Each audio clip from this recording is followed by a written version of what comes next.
When I started my career, there wasn't such a field. Basically, there were only a few textbooks in the area, and we happened to have a big trauma center. So as a second-year resident, I went to my chairman and I said, what do you think will be popular in the future? What do you think is important? And he said, radiation oncology, radiation applications or radiodiagnosis or emergency radiology. And since I knew about the trauma center, I thought it was pretty cool.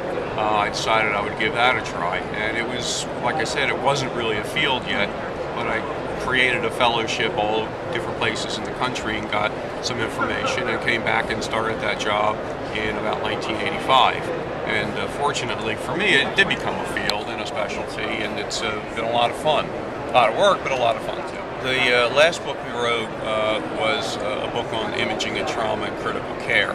And that was the second edition of that book that we worked with Elsevier on. And the purpose of that book was more textbook, to really give a lot of detail about the history of certain pathologies, a lot of background on statistics and sensitivity and specificity. So it's really a full textbook, something that you would have to sit down with at night and go through little by little.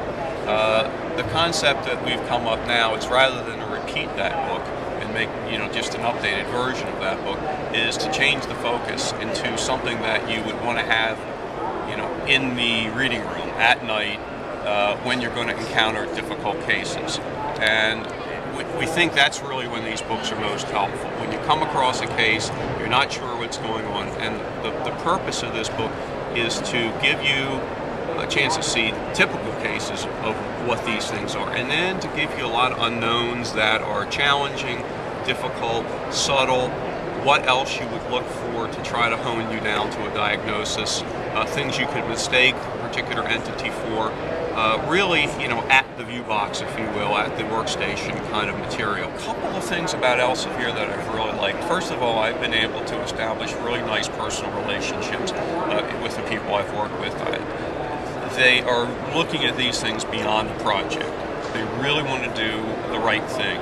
They have a concept in mind. They're willing to modify that concept to collaborate in a way that you're getting what you want to put in the book, and they're also allowed to sort of drive that in a direction they think the customer is interested in. So that we find, I find, and other co-authors and editors have found it's a smooth process working with him.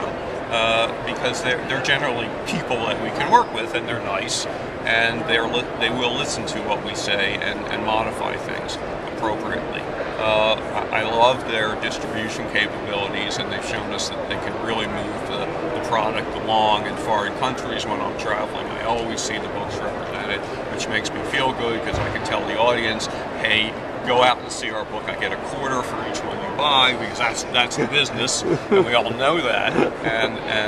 But it's nice to have them see the author and be able to buy the book, maybe sign a few, and that's, for us, I think it's interacting with the ED and the trauma people. I mean, those are our primary customers. At night, they want the correct answer. It's not going to be, well, next day we'll have the subspecialist look at it. They're not interested in that kind of feedback. So getting the information quickly, and this is a hardware and a software issue, getting the information quickly, being able to look at it right away and at least give a preliminary interpretation drives their care. So the whole efficiency process is really key.